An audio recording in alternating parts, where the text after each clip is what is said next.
Hello, ladies and gentlemen. Remember, since we've gone online, which is live online, people just stay in their comfort zones and they watch me from bubble baths and from different comfortable environments. But that's the beauties and the virtues and vices of technology, right? You can see me in Dallas. And here in person, so this class used to be pretty full house, but it's very full online. So that's, I guess, the consolation. So welcome. Can there be growth without pain? That's the theme. And the reason I chose this theme this week is, well, it's always a relevant theme because so many of us deal with challenges. I mean, everyone deals with challenges. Some harsher than others. And life, as many can testify, is often filled with more pain than with joy, at least on a quantitative level. Like if you add up all the things in your life, very often the painful and the losses, the painful experiences, the losses, the hurt, is often overshadows the positive.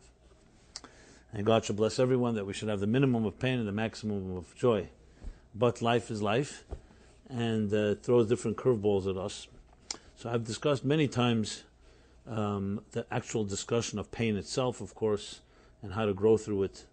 But what I was thinking, it's always been intrigued me that because especially in the work that I do, teaching and counseling and writing, dealing, of course, with the human condition, you always find, sadly, tragically, that pain is often the catalyst that causes most change in life.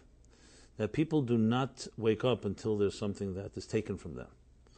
You know, very easy to take for granted our blessings. And if someone is in their comfort zone, it's one of the hardest things is to get them out of it. And God bless everybody. They should have their comfort zones. But it's definitely not exactly conducive for growth. Because comfort zone, by definition, means I'm comfortable, I'm content. So why rock the boat? Why change things? And then, unfortunately, when there's some form of trauma, loss, death, a change in status, especially negative experiences, suddenly it shakes up your comfort zones. It pulls out your security blankets from under you, from over you, and you're thrust into a new reality, one that we really don't want. And that is, as I said, the catalyst, the seed of change, because now you're no longer able to maintain the status quo. Now, there are people, through pain, become more bitter and angry and broken and humiliated and demoralized, etc. But there are many that type of experience does wake them up, and they really look at their lives in new ways. I mean, there are many that come to mind, but one just, for some reason, just popped in my mind right now. I remember 9/11, we all remember 9/11, of course, which besides, of course, almost 3,000 deaths, some people I actually knew, and I met afterwards who had lost young husbands. I think it was disproportionately more men that died than women, I believe, right? Is that correct? Cantor Fitzgerald, which was almost completely wiped out, the financial firm. So there was one guy that I knew that did not work there. He worked in another firm, but he was always jealous of his friend who had this 89th floor windows view of the entire Hudson River and New Jersey and all the way to California, maybe, in a clear day. And he told me afterwards that this friend of his was killed, was one of the people killed instantly, obviously. And he suddenly, it shook him up because he worked in the financial industry. And there it's a very, very tough and rough and dog eats dog, sharks, and you're actually almost compelled by your by superiors to compete with your best friends, and a lot of backstabbing as people want to climb the ladder and want to succeed, and basically loyalties and real friendships get mostly compromised in these scenarios, in the search for corporate glory or financial reward. So he said, I got caught up in the same thing, and I became jealous because my friend, who we were good buddies when we were kids, had this bay window And I used to look at him from a little office that I had a few blocks away, and I was jealous. And then that morning came.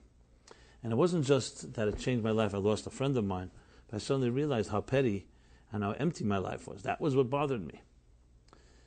And his life changed dramatically after that. He quit his job, even though he didn't suffer directly, but the whole thing just shook him up, which, as I said, shake-ups happen. How does Leonard Cohen put it?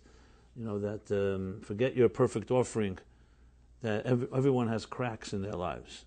But remember, the cracks is how the light gets through. I may be paraphrasing that exact quote. But it's a powerful statement, which of course Leonard Cohen takes much from his Jewish roots, and of course a general Jewish concept, which I'll talk about in a moment, that the cracks is how the light gets through. And you think about it, that's true. How does a chick get out of an egg? The egg has to crack. So from the perspective of someone that's never seen a cracked egg, you may think the egg is perishing. It's the end of everything because it's cracking. And in truth, the crack is really the opening of a new birth. So when we look at it from a very myopic perspective, things that seem to be breaks or cracks and so on can appear to be destructive. And in truth, they are the beginning of a new era or a new beginning. Any woman gave birth knows the beauty of a child, but there is birth pangs for the child to come through the channel. There's the challenges of pregnancy. And wherever you look in life, you'll find that before there's any new paradigm, new metamorphosis, new growth, new anything that is worth talking about, is always preceded by some type of crack or break. To put it in simple terms, you need to shed one layer of skin to assume a new layer of skin, and you simply can't have them both. Psychologically speaking, if your mindset is the one of yesterday, you're not going to discover something new today if you don't have a new mindset. So how do you change an existing mindset? So unfortunately, it seems that negative experiences are more effective in that regard than positive ones. In other words, if you were to give someone a blessing and they suddenly hit gold and they made millions of dollars, which also should be a jolt to the system, and yet they will not have a wake-up call like if a tragedy happens. Why is that the case? So this has been plaguing me, because I deal with people all the time. Very often you deal with people that have challenges, whether it's in relationships, bad habits, people growing up in very dysfunctional homes, and how do you get out of that rut of your own either low self-image or destructive behaviors or addictions. Everyone's got their so-called series of stuff, baggage that we'd like to somewhat change. They talk about New Year's as New Year resolutions. As we all know, New Year resolutions last from New Year to not the next New Year, from the morning to the evening, if even then. So change. I'm going to start losing weight. I'm going to start exercising. I'm going to start doing this, start doing that. So that's obviously another discussion why we can't hold on to our resolutions. Maybe I'll touch upon that as well. But the bigger issue here is when you're dealing with people, and as I said, speaking to people, one of the biggest frustrating things is an intelligent person knows that their life needs some type of shift, and yet they cannot bring themselves to change. Whether it's because we're creatures of habit, whether it's just getting stuck in a place and it's just the known evil is worse than the unknown evil, etc., etc. There's hundreds of reasons you can explain. And you always wonder, I'm always looking for that magic word or the magic pill. What could you do to wake somebody up who can't wake themselves up? And sadly, you witness, again, not the way we like to see it, is that when something negative happens, some loss, there's nothing that wakes the person up like that. So of course it would be the billion-dollar question, can we find something positive that can wake someone up with the same intensity as something negative? So I've been always thinking to my mind, maybe I can come up with something. Maybe tonight is the night. Who knows? And you'll hear it here first. So that's essentially the driving impetus for my discussing this topic. But it also happens to correspond, as those of you who've listened to these classes know, I try to connect it to the Bible, something from the Torah, which means that every one of the 52 weeks of the year corresponds to one of the chapters in the Torah, and each week has 7 days, so there's 7 sections in each chapter. So there's a fascinating statement in this week's chapter, which is really a good departure point for our discussion here. Now, of course, this chapter documents maybe the first documented institutional slavery in history. You know, we all know slavery of the United States, of the blacks in a few centuries back, and all its implications. There have been, of course, the slavery that's going on today in different countries, especially in Africa and other places, where one nation subjugates another nation under its rule and is unjust in that process to the point of oppression and genocide or whatever we find in history. The tragic, one of the worst inhumanities of man to man. It's one thing when one person is inhumane to another, but then when a nation is inhumane to another nation, for all of us, it seems to touch a nerve that's far worse, even though, obviously, any injustice is a tragedy, but when it's national, when it's industrialized, that's not the word I want, institutionalized, it becomes far more, especially when we look back at the Nazis, for example, turn it into a whole machine and efficiency. So the first documented stories, of course, one of the most famous stories in general in history, the story of Exodus, which is this book is called the Book of Exodus. You have films made about it, cartoons, Prince of Egypt, the Ten Commandments. I mean, we have Hollywood. As soon as anything hits Hollywood, you know it's become critical mass. But the story, truthfully, of course, starts long before Hollywood. But it touched the chord because you have the first, as I said, the first documentation. And what's the story? The story is that the Jewish people are living in Egypt due to the great famine that we read about earlier. So they came to Egypt because Egypt had the only storehouse, of grain. So Jacob and 70 souls, his family of 70, come down to Egypt, and things are good for a number of years. But then that generation starts to die. Jacob, his sons, and then it says so the Torah puts it in a very, again, very poignant and powerful way, because you'll see in a moment, as I discuss always, the relevance of it is so powerful because you could use these words in our lives today. It says, Vayokom melech chadash in Hebrew. A new king arose. And there's actually two opinions. Was it a new king? Or was it a king that suddenly decided to have a very timely amnesia to all the favors that the Jewish people had done for him? But regardless, it's interesting because that's what you find. Usually a regime change. A new president, a new emperor, a new king, a new monarch. And if you know in history, new monarchs changed the course of history. It was a benevolent monarch, a benevolent leader. Obviously, that brought great blessings to people. If it was unfortunately a despot, a cruel, a fascist, or whatever you want to call them, obviously changed the course of history the other way. So here it says a new king arises, new leader arises, and he has a new attitude.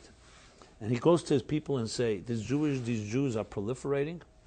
They're growing because they have children, and soon they will swarm the entire land and they will control us. So we need to come up with a plot, a conspiracy to subjugate them, to get them under control. And it was essentially, you read it, it's almost, when you read how the Nazis in Germany slowly and methodically demonized the Jews, or anyone that they considered to be, what's the word, enemies. Exactly the same thing. You don't begin overnight and suddenly start killing people. You begin first demonizing, propaganda, saying that this is a threat to us. You got to get the people to, and you really have it documented. It's interesting, you have it documented.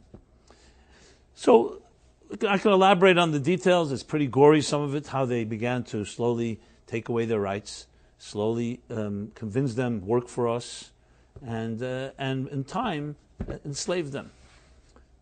Enslaved an entire people.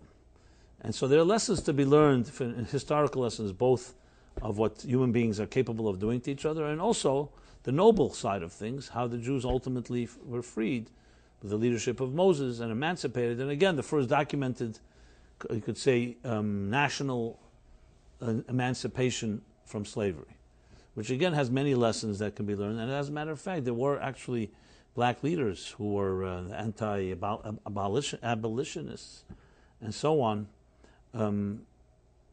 or abolitionists, I should say, not anti-abolitionists, from the North, who actually cited many biblical statements. For them was an inspiration, especially in those years when they were trying to find that type of the freedoms. So they would look in the Bible, they looked for direction and inspiration because they had a story. The story of Exodus was a story of... they identified with that story. But then there's this line, right in the beginning, I think it's verse 12. chapter 1, verse 12, Exodus 1:12. It says like this, Kashayano Isam. The more they were oppressed, the Jews that is, Ken Yirba v'chen Yifritz. The more they multiplied and more they thrived and they proliferated and they grew. It's an interesting statement. Because in healing, today it's used tremendously that we talk about, like there's the line, that which doesn't kill me makes me stronger. I'm sure you've heard that. That pain, when turned and used the right way, it could end up making you a far greater person. And that the first time that's ever stated is this verse. It says, as they were oppressed, they thrived and they thrived and thrived. To do it from word, thrived and proliferated would be the best word. Now there's another expression similarly in the Talmud. It talks about olive oil. So it says, again, a very strong statement, that an olive does not produce oil until you press it. And that again is used, the idea that when you feel pressure, it brings out the best of you, which we see. Take away competition. And I'm talking about healthy competition in school and sports and so on. Some of the greatest achievements in history were a result because, think of people like the number one tennis player, Djokovic. He'll say that he became that way because of his opponents, not because of his talent, because they pushed him and he wanted to excel. Had they not pushed him, he wouldn't have gone that far. Now, you can't force that. Something has to push you. You can't just, in your mind, say, I'm going to get better. You need that resistance. Think of it this way. If I wanted to know how strong you are, how can I? You can use your hand to pressure. But if I put a lot of resistance, and then we see how you react to that resistance. So resistance brings out the strength in an individual. I think it was Eleanor Roosevelt that said about women, that women are like tea bags. They're like tea bags. You don't know how strong they are until you put them into hot water. So interesting, you look at a tea bag, it's an innocuous, innocent little tea bag. You have no idea, a little few leaves in there. You stick it into hot water, and suddenly it blossoms. And this is, time and again you find this. I mean, there's that sad story where they tell, I think I repeated it a number of times. So of course a butterfly doesn't begin as a butterfly, it begins as a caterpillar. And a caterpillar goes into its chrysalis, which is the cocoon-like state for a period of time. And then it begins to open up, as I said, the cocoon begins to crack open, and slowly a butterfly emerges. So the story they tell is a parable or analogy that someone who was watching this cocoon slowly opening and saw this butterfly struggling to get out because, so he thought in his great compassion he's going to help the butterfly. So he went and took a knife or scissors and cut open the cocoon, and there you go, no more struggle. Butterfly, beautiful monarch butterfly but he's waiting and waiting and waiting to see what happens. The butterfly cannot fly. It's grounded. And then someone tells him the little secret that for a butterfly to fly, it needs a certain aerodynamics. It needs a certain amount of liquid in its wings. How does that liquid get into its wings? The pressure, as it's struggling to get out of the cocoon, forces the liquid through the wings. And because you cut the cocoon open, the butterfly never continued struggling. So you gave it a nice retirement, literally, and it will never fly. So look how tragic that is. So in his good intentions were, why let the butterfly struggle? But that struggle was critical to his life. So let's go back now. So in that context, that's why I felt also appropriate this week to talk about it. The idea, can there be growth without pain? Because as it says, it appears to be, I'm not suggesting every growth in history and every growth in our lives is always through pain. But there's nothing like pain to motivate somebody. So we hate it, but after the fact, we sometimes thank it because that's what brought us to greatness. You read the stories about Steve Jobs. He captures the imagination of the American public, the world, Apple. And you read the story where Isaacson's Steve Jobs, now it's a film. And reading the book, you get the impression you see this genius on one hand, but you see also a lot of pain in this person's life. And you wonder immediately, could he have achieved any of that without the pain, without the loss, without his childhood, the things he's gone through? not always a very pleasant character. We're not talking about that, but you find this time and again. And it's always fascinating. I always found it fascinating. We all love success stories. But then when you look about the beginning of every success story, is usually not a success story. It's usually a failure somewhere. Some bankruptcy, some loss, some failure. Because there's no such thing as something just begins. I was reading, one of the big industries today is Time Warner, right?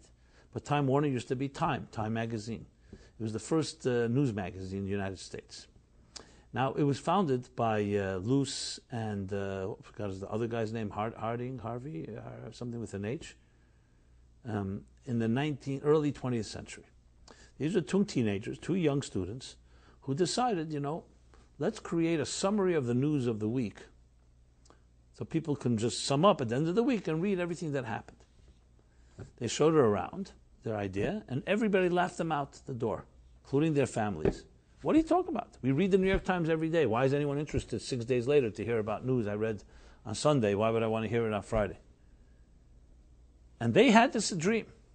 But if you think about it, it was completely illogical. It's true. Remember, it's a different world. There was no internet then. All you had was a newspaper. So if you know news from Sunday, Monday, Tuesday, who's interested in hearing about it at the end of the week, a summary? But they were persistent, and they didn't have any money. So what they did was they patched together some type of news magazine, and they stuck it into mailboxes in their areas where they lived, only to be reported to the police as being, whatever. They're terrorizing. They're what do they call it? Passing out. What's the word? There's a word for it. Loitering. What is it? Trespassing. So you can imagine now.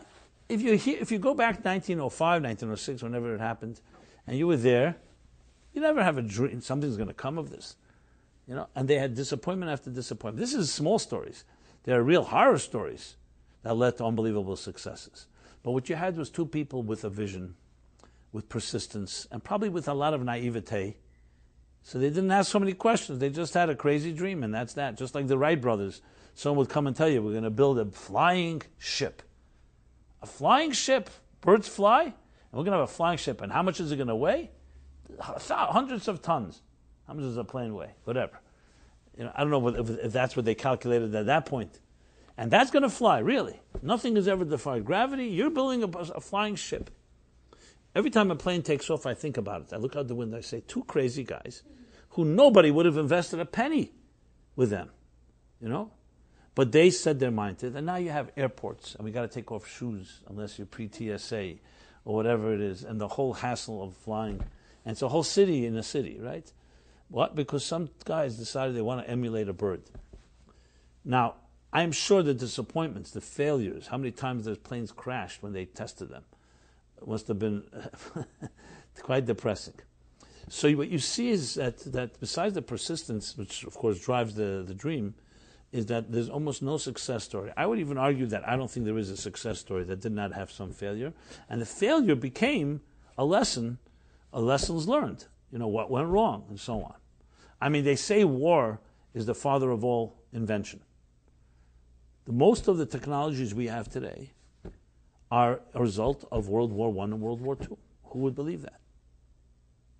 You think war would, because war creates necessity of efficiency, to be better than the enemy, to be faster. The internet was an invention of the army.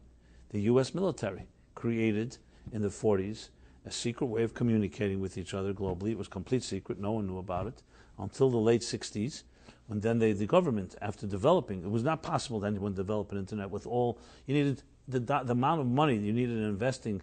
Initial investment would be prohibitive to any company. The government did that. And then they unleashed it and gave it to the universities. That's why the first URLs were extensions, were edu, universities. And then it slowly came to the market. The same with fax machines, the same with all technology we have today. It's either war or the exploration of space, which also developed a bunch of technologies. I mean, I never made a whole list. But it's always some resistance, some challenge. In this case, war. An interesting statistic I saw, an interesting thing that I saw, which you never would believe. You know that in the Middle Ages they called the Dark Ages because it was called the plague. In the 15th, 16th century, it was the plague that killed, they say, 60% of European population. I mean, that's a serious number, which means no family was not affected. More than half, even more maybe. I don't remember the numbers. It was vast numbers. It was also a way they accused Jews for the poisoning the wells, as always, but that's a separate story. And so what you think, is there any redeeming factor in the plague that killed so many people? And there is. I'm not suggesting it was a blessing, but something came out of it that people don't realize. There would be no modern age as we know it without it. Not that it's the only factor, but it was a major factor. You know what it is? The workforce. Up till that point, the workforce was so plentiful. That was what fed the bourgeois abuse of the working class, because you could always fire somebody and bring someone else. Everyone needed the work. The plague affected everyone across the board, the aristocrats and the proletariat equally. But since the proletariat were the majority, they had the most deaths, so suddenly the workforce was cut by 60%. So the lords and the monarchs didn't just have, anybody, we could just throw you out because there's another 20 people looking for a job. So suddenly it empowered the lower class. And that was the beginnings that empowered them to beginnings in the birthing of capitalism, the rights of workers. Now, you'd never think of that. Who would think such a thing? Anyway, all these are just a few examples among many, many, many that you'll find, that rarely will you find, or if at all, a real spurt of growth without a tremendous loss somewhere. Some tragedy, some crack. Now, going back to the question then, it only gets amplified even further, because based on what I said from the chapter, it says, as they were oppressed, that's in direct proportion to that. That's how they grew. That's simply suggesting that without oppression, you don't grow. Or you don't grow leaps and bounds. Because if there's no crack in the old system, why would it lead to the new system? Why would anyone think of a new system? Some scientists say, I forgot who, but they say you can never change a system from within a system. Because anything within the system is part of the system, it's part of the problem. It's like trying to ask a person who's not well to find a cure to their illness. They're part of the problem.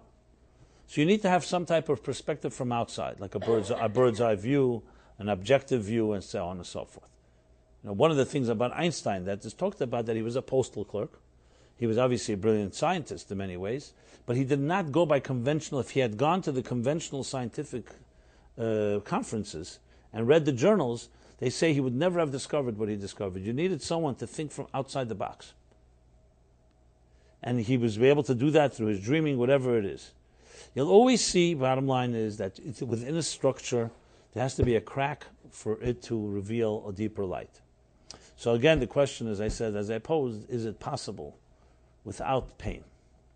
Now, this is also a theological question from a Jewish perspective, because you could argue that all growth comes through some form of oppression, that the Jewish people would not be as smart and not be as resourceful and not have endured had they not been challenged.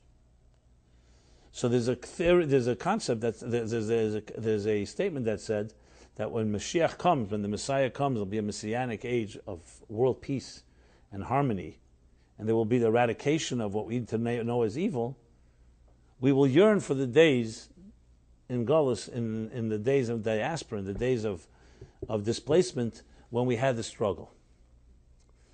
There's an interesting statement. Now, here's an observation, which is another one of the human paradoxes that we all suffer from, and that is this: when you're busy at work, you dream about vacation, and when you're on vacation for too long, you dream about work.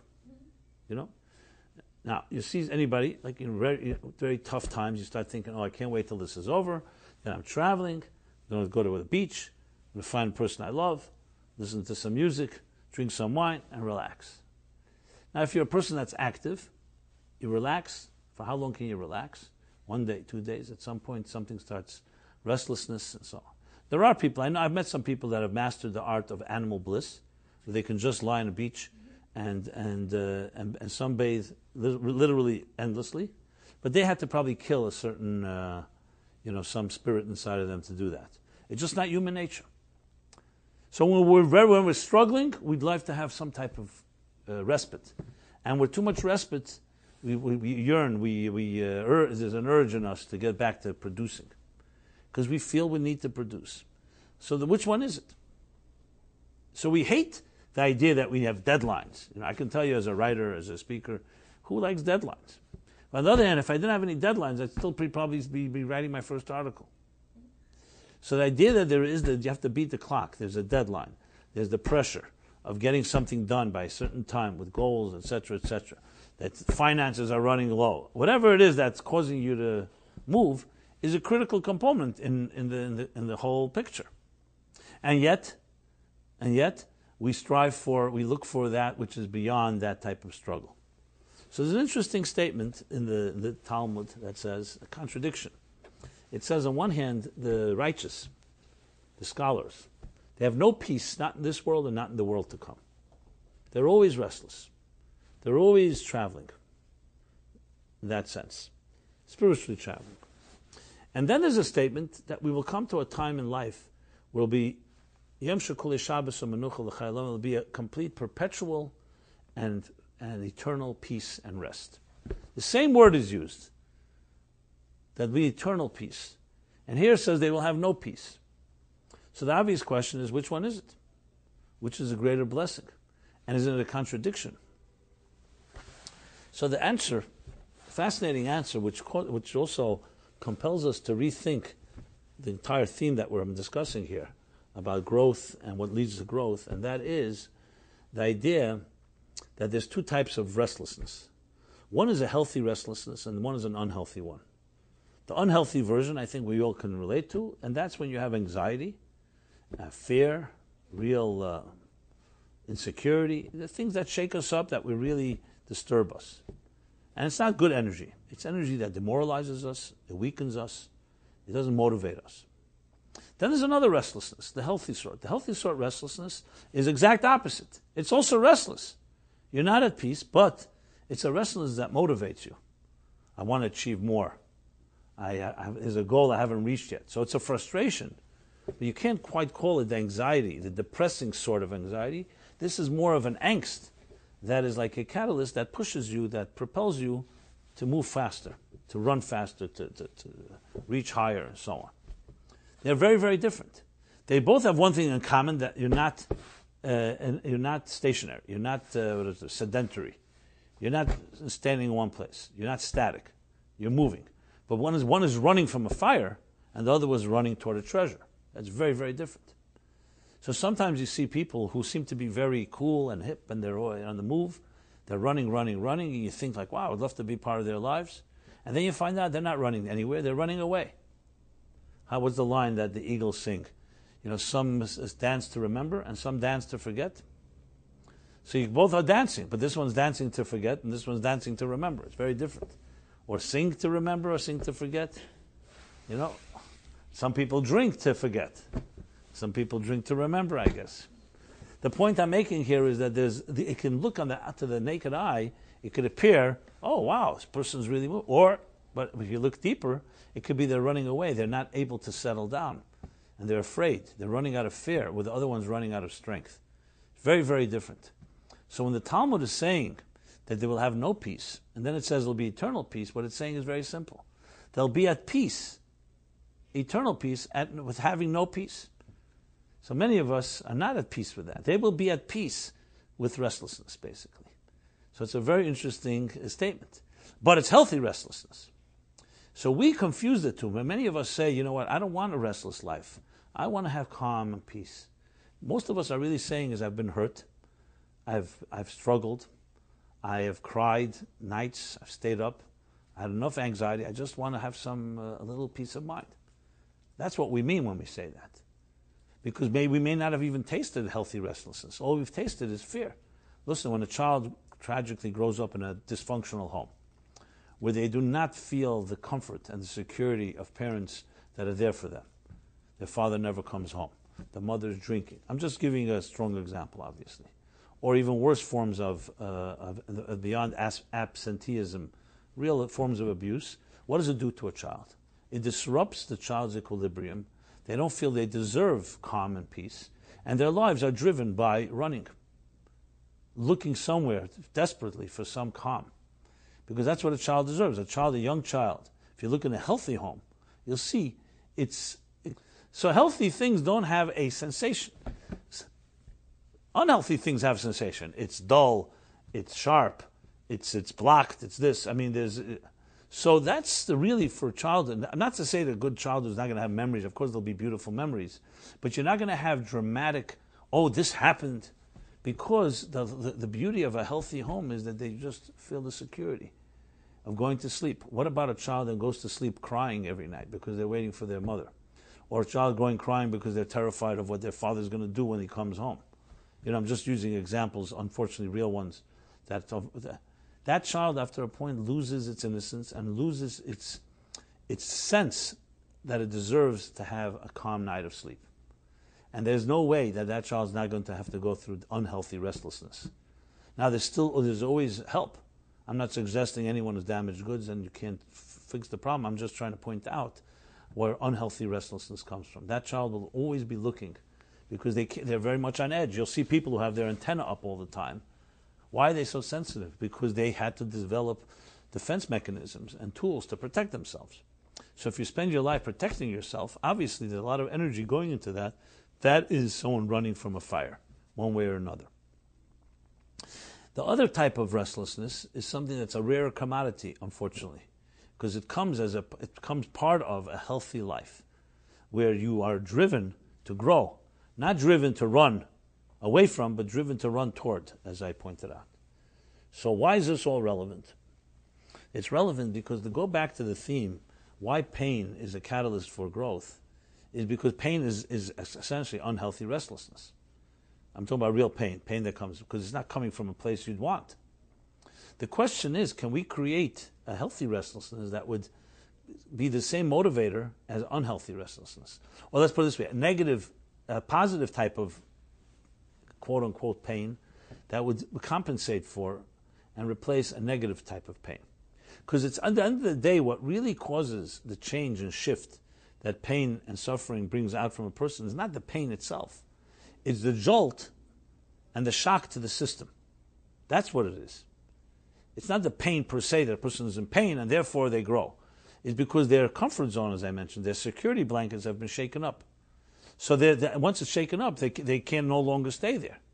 So the question is, there's something that is just as powerful that you can find in the positive to shake yourself up with the same intensity that pain would shake you up. Because if you could answer that question, then we would have our formula. So that's what we have to be working on. So think of this as a laboratory, and we're developing this formula. Okay, so in looking for this, we're looking for precedents, stories or events or narratives where we find something of this nature. And we do.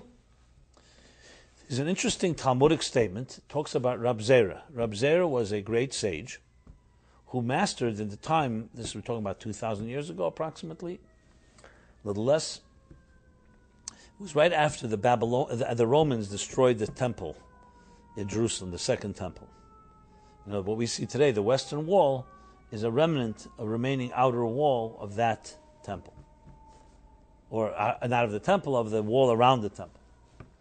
So Rab Zera was so at that time there were two academies that developed, two higher education academies. What's called one in Babylon, which is today modern day Iraq, and one in Jerusalem. Two academies. And from there were developed what is known today as the Talmud. So we have what's called the Jerusalem Talmud, and we have a Babylonian Talmud. Behind me, I believe, is a Babylonian Talmud. It's usually a big set of around 60 books. And then you have a Jerusalem Talmud, which is smaller, but it's also quite extensive. Rab Zera, was a master, a known master, an expert in the study of Babylonian Talmud. The Jerusalem Talmud was written in a very different style than the Babylonian Talmud. I'll explain that in a moment. Let me tell you the story. The story goes, the Talmud tells us, that Rab Zera, at some point in his life, decided he wanted to master now the Jerusalem Talmud, after years of being an expert in the Babylonian Talmud. Not just intellectual curiosity, But he was a man of growth. He wanted to get to another level. So it says that he fasted 100 fasts. Fasts. He deprived himself from eating and drinking, 100 fasts, meaning probably 100 consecutive days. Obviously, not he must have drank or ate something to be able to survive, but essentially 100 fasts in order to forget his knowledge of the Babylonian Talmud, in order to master the Jerusalem Talmud. That's the story. It's a very odd story, because since when, number one, is knowledge is accumulative? Why would you have to forget one piece of knowledge to absorb a new piece of knowledge? Everything you know, it becomes the foundation for what you grow upon. What you've learned that yesterday or a year ago, 2 years ago, you may not know everything, but you know something, and then you build upon that. Why would you have to forget so-called yesterday's or his past scholarship in order to grow into his new scholarship? So the answer is very interesting and very practical when you think about it. That he was not looking to forget the knowledge. He was looking to forget the methodology, the mindset necessary in studying Babylonian Talmud. For example, if a person has studied master's physics, it's not that easy then to go over to a different type of school of thought entirely, because you may need different type of tools, different type of mind tools and mindset to be able to master a different, not the information, the methodology. Well, now why was he interested in doing so? Because he was a person who was truly looking for truth and was willing to pay the price. Now he could have said, look, I've developed a mindset, I've developed a set of a framework, a way of looking at things. Why would I need to change that? But he was a man, like I said, he was restless and was not satisfied with the status quo. Here's an example of a person who's using a positive type of restlessness to move and grow to another place. That's why he had to fast. Why didn't he just sit down? Because fasting broke his body. Fasting meant he was deprived of eating, so it changed his whole mindset. You know, if he would just continue to eat and drink like a regular, so he'd still be the person of yesterday. He needed to find a way to change his attitude. And the fasting did that. And I was reading somewhere, there's some advertising firm in LA. They're very high end. And when a client comes to them, they appoint a whole team to the client needs. And once they do their due diligence and they review the philosophy and the objectives of the organization or the company, and they want to develop now an advertising strategy.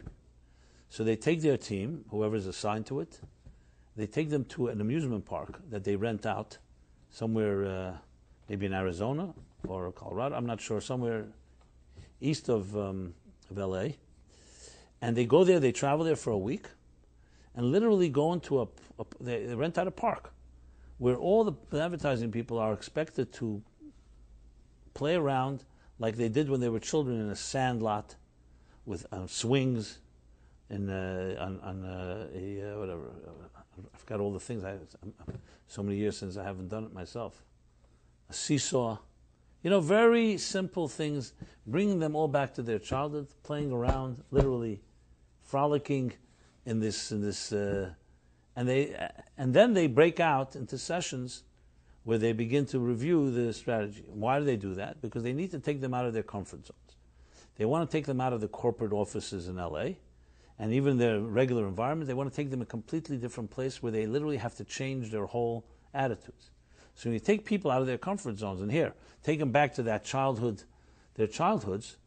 suddenly what elicits is a whole new way of looking at things. A whole new, fresh way. I don't know if they do it today, but I remember in the early years of the web, it was insisted in MIT and other technology universities that anyone developing the next generation of the web is not allowed to know the earlier generation. Because if you're familiar with Web 1, you couldn't really develop Web 2 because it'd always be some form of Web 1 further. I don't like to quote this guy because of his own racist views, but Henry Ford, he was asked what kind of market research did he do when he came out with the Model T, the first automobile. So he said, no, zero market research. Why? He said, because if I would have asked people what they wanted, they would have said they wanted a faster horse. No one would say, I want an automobile. But like I said with the plane before, we always think in terms of our present context. Even if you consider yourself a nonconformist and you're thinking out of the box, or Taco Bell's out of the bun, or whatever, you always are using the box to be your point of reference. Because it's very, very difficult for us to get out of our framework. That's why pain is so effective, because pain forces you out. You don't want to get out. Who wants to get out of their existing framework? I'm comfortable there. Especially if you've met. If its life is miserable, that's a pain. But if things are going well, why would you want to shake it up? Suddenly comes a loss, God forbid, of a family member, a tragedy. No one should know of it, but I'm just giving you examples. A health issue, a financial issue. And now you're forced to get out. That's exactly why it works, because it's jolting you against your will into a place that you now are uncomfortable. You're in a place where you did not, or not used to, you're not trained to be here. So what do? You either sink, God forbid, or you swim. You figure out, how am I going to do it? So what we're looking for here is an alternative to that, without the painful side. So what can be a motivator? So in the case of Rabbi Zera, the sage I just mentioned, his motivation was just so powerful within. He was just such a restless soul. He didn't need a painful situation. He created his own pain, so to speak. He fasted to get out of his comfort zone in order to grow to another place. Most of us simply cannot do that because we don't have that type of strength. So it has to be thrust upon us. But the good news is, it doesn't mean it's impossible, it just means it's very difficult. It is ultimately easier through a difficult experience to get out, to jolt you and shock you, like a crack, than cracking yourself. But there are some tricks to the trade, and I'm going to share them in a few moments. So the bottom line is, what's the difference between the two methodologies? The two methodologies, the Yerushalmi, the Jerusalem methodology, was one of, it's two intellectual schools of thought.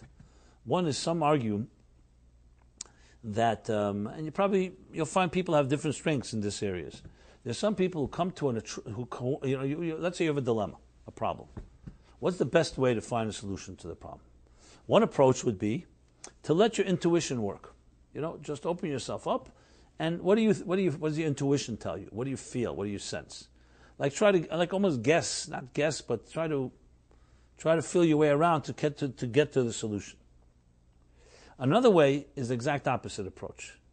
You dig the problem, you immerse yourself into the problem, and you start challenging it, and then you counter-challenge it, and you counter-challenge it. It's arguments, back and forth, back and forth. So in brainstorm sessions, you'll see some people are very good with just rattling off ideas. One idea. And others are very good at undermining ideas. Basically, arguing, finding the faults, finding the flaws, and saying, this is not good, not good. So which is the way to go? The way it's put is, one is going through darkness. One is going through a rigorous exertion of questions and answers and counter questions and challenging. That's the Babylonian approach. And the Jerusalem approach was far more a straighter. Let's try to shoot and get to the right point as fast as possible. And it's interesting, it says that the Babylonian approach, though it's a longer road, it ultimately achieves more clarity, because when you go through the darkness, you get to a point of clarity that you would not get to if you just were a smart guy. Because you've covered all the ground. It's like when you stretch an idea in every direction, far more likely you're going to come to a correct conclusion. So in practical terms, sometimes you have an idea. It's very healthy to challenge. You challenge your idea. Don't wait till someone else does. And you stretch it in every different direction, and and then you ultimately can say, you know what? You may come back to the original idea, but now you know that you've experimented and attempted to say, what happens if I would do exact opposite? So that way you have the options. When someone just says, here's an idea, and it hasn't been challenged, you don't know. Maybe if it's challenged, it may not be upheld and withstand the challenge. So this is what Rabbi Zera wanted. He wanted the Babylonian he mastered. He wanted now to go to another dimension. In our situation, what propels us to greatness? So again, I said absolutely the easier path, unfortunately, is sadness and grief and frustration and loss. But there are paths, there are positive ways a person can get to that's harder, but you could do it. It's called commitment. If you commit to something and you're really committed to it, and you commit with another person, so then even when you start having regrets, why did you do this? Now you're stuck because you're committed. I can tell you, I use this backdoor trick all the time. As I said, everybody wants to have some form of respite. But then you commit yourself to something that's good. Later you regret it, but it's too late because now you've promised it to a bunch of people. You made a commitment. You sign a book contract. No way out. There's a deadline. People expect. I've had over 34 years of doing this class, not in this location, but in the various locations. Trust me, I had more than 34 excuses not to do it. There's a cold, you're under the weather, over the weather, in between, it's going to rain, it's going to snow. But I learned from good people in my life that when you commit to something good, stick to it no matter what. Now, that's not painful. It is painful in the sense because the commitment forces you to do things you don't always like. But it's not painful, God forbid, in the sense of that I described before as real negative pain. So there is a solution. The solution is to find that same type of commitment that you would have, that pain would force upon you unwillingly, to willingly bring it upon yourself, and that way it's up to you. See, pain and loss is not up to us. That's why it shakes us up, because it's not planned. So that's why it really takes you out of your comfort zone. It jolts you to a new place. But imagine you were able to, through commitment, because you want to grow, or commitment to another person, or because there's a moment of inspiration. But you got to get yourself stuck in it. There's no way. You have to get in a situation where there's no way out. If you have a back door, no. Even 1% back door is no good, because that means you'll find a way to squirm out. It has to be absolute. Like, you enlist in the army, there's no way out. And trust me, I'm sure that nobody's there is having a nice day every day. There's a boot camp. You get your thing kicked, etc. So the point is that we have to find these positives. Now, one can say, and I believe it was Vov Tishrei Tovshem Mem Aleph. Okay, you know that from Brengan, right? Yeah, but there was something else said then. It was a talk that my teacher, mentor, Rebbe gave, and he was talking about this week's chapter. He wasn't talking about the chapter per se. It's not that time of year. It's in the holiday season between Rosh Hashanah and Yom Kippur. But he was mentioned a verse in this chapter. Besides the verse I referred to earlier, that as they were oppressed, that's how they proliferated. There's another verse. The verse says that how were they oppressed? How were they oppressed? Something that, why are we being told this? B'chemer u'b'levenim. That Pharaoh and the Egyptians oppressed the Jews with hard labor. B'chemer u'b'levenim in Hebrew means with bricks and mortar. They gave them straw, minimal resources, and said, go make bricks out of this.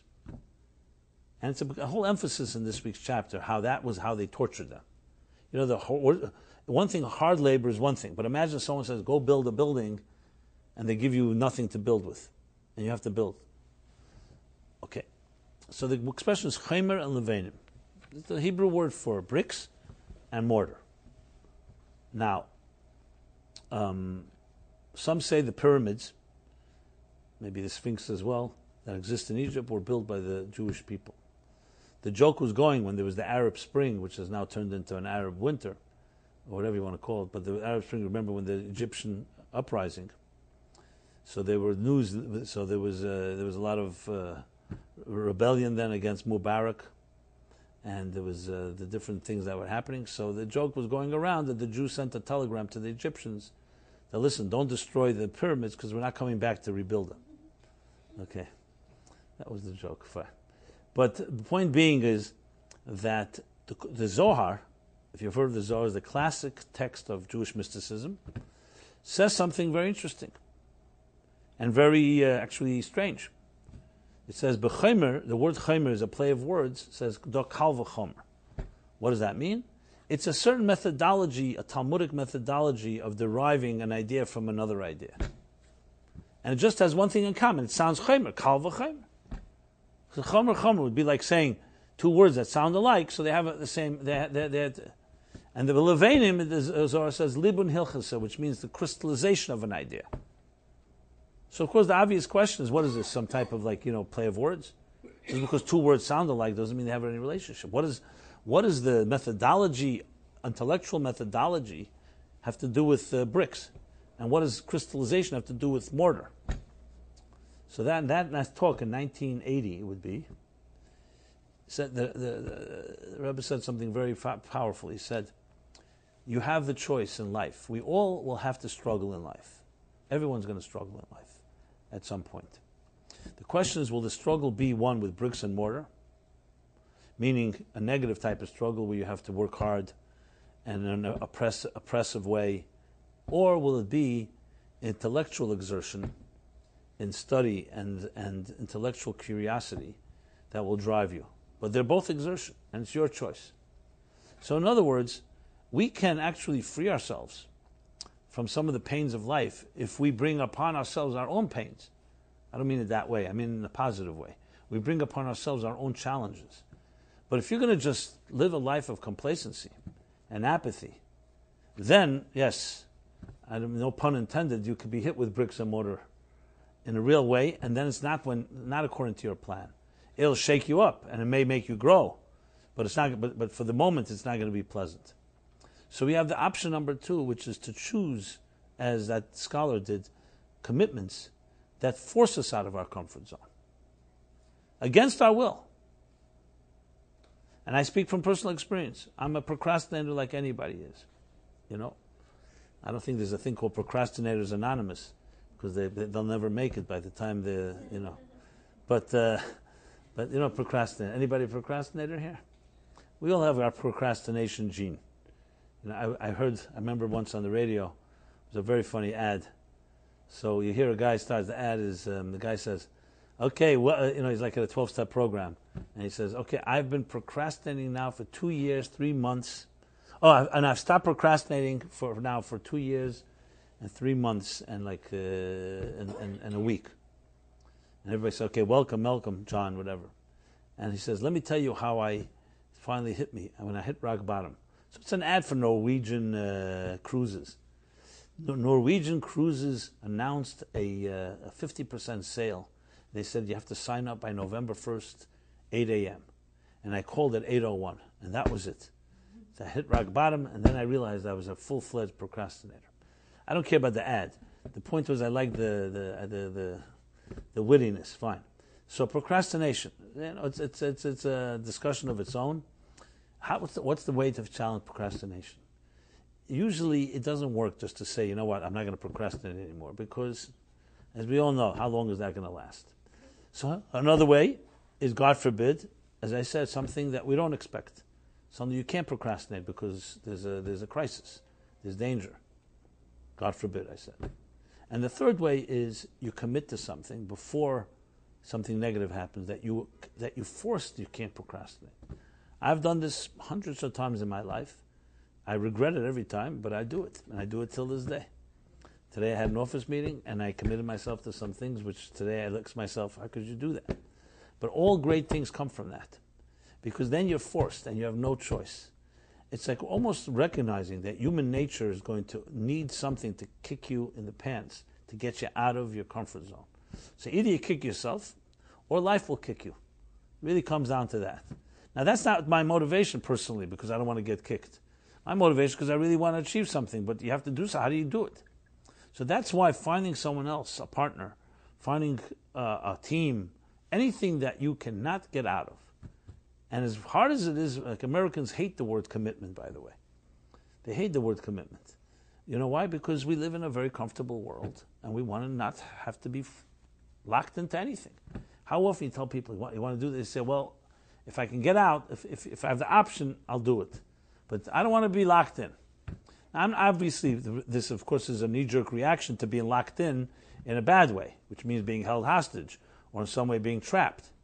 But what about locking yourself in by will? You chose to lock yourself in because it's a good thing. That's called a healthy commitment. And that healthy commitment can save your life because now you must do it, even when you're not in the mood.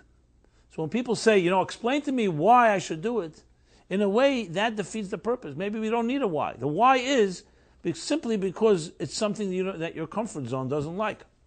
That alone is a good reason. So that ultimately is what I'm developing now. I can't say that I'm going to say this evening that I have it all figured out because the resistance is still there. But at least there's some type of hope. You can say some type of formula. And I really think it's possible. I think that each of us takes upon a resolution to do something. You call someone up. I'm not talking about in your heart and your brain and your mind, theoretically. You call someone up and say, listen, I want to do this. I want to commit. I want you to commit with me. I want us to each hold each other accountable. And do things that there's no way back. There's no way back. There's an interesting story that it always bothered me, but I recently realized that this is this answer to the story. There was a man from Chicago, a businessman. He came to New York, and he came to meet the previous Chabad Rebbe. His name was Rabbi Yosef Yitzchak Schneers. He was one of his chassidim, one of his followers. And he was a man that had business and was relatively successful. And the Rebbe asked him, his teacher, the Rebbe asked him to dedicate a series of books. They were publishing then some books. So he said to the Rebbe, I'd love to do it. He asked the Rebbe how much money. He said to him a sum, which was relatively a high sum. And he said to the Rebbe, I'd love to do it, I just don't have the money. I want to live up to my commitment. I don't see it possible, I don't have the means. So the Rebbe answered a very interesting answer. He says, if you make the commitment, it'll open up new channels that you'll be able to fulfill your commitment. So even though you don't see now on paper how you're going to live up to it, but if you make the commitment, that will open up new channels. So I always used to think about this story because it's a beautiful story. Actually, he made the commitment, by the way, and it did open up new channels. He became far wealthier, was able to do that and many other projects. So he didn't become impoverished from it. Let's put it this way.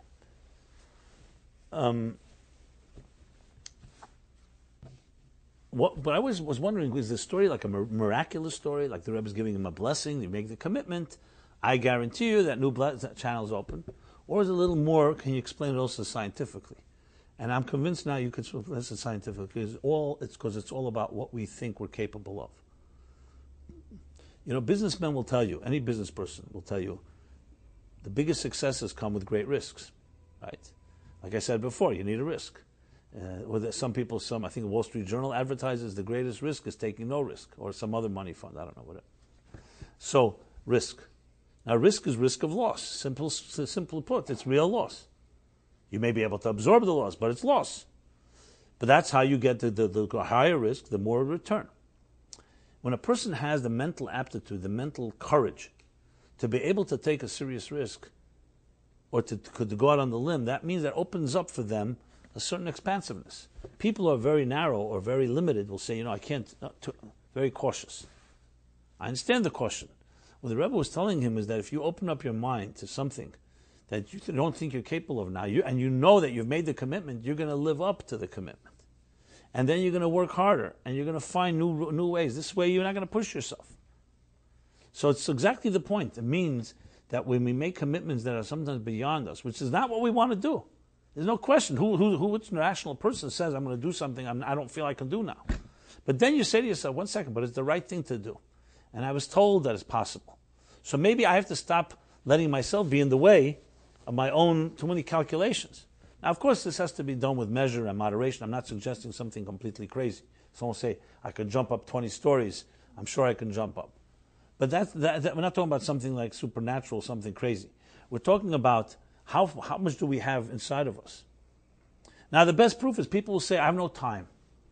Then suddenly there's a tragedy and they suddenly have a lot of time, unfortunately.